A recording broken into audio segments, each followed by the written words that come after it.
Welcome to the Learning Pines YouTube. We hope this video helps. You begin by making sure you meet the essential conditions: unlocked areas, enough cash, and the correct time of day. Once done, open your map and set a waypoint to the bookstore or newsstand. These are primary drop locations for magazines. Next, inspect your inventory and pockets for previously picked issues. Sometimes you already have it. Then head directly to the vendor, because timing matters. Shops may only stock magazines during afternoon hours, so act now to avoid wasted travel. Once at the location, search methodically.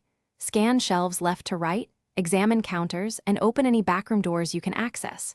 You should also talk to NPCs who mention publications. Choose dialogue options that ask about recent deliveries or missing items, because those responses trigger reveal checks. If the vendor has no stock, exit and re-enter the building to force a refresh. Also check your immediate surroundings.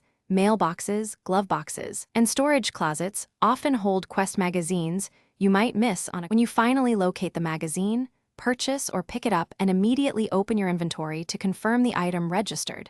Do not assume it did. If the magazine is still missing, try the simple fixes. Reload a recent save and repeat the interaction, or wait 24 in-game hours and revisit the vendor to reset spawns. Make sure you exhausted dialogue trees with involved NPCs, because unanswered prompts can block item acquisition. Re-trigger conversations, then check stock again, and you should be done. Thanks for watching. Consider subscribing if we helped you.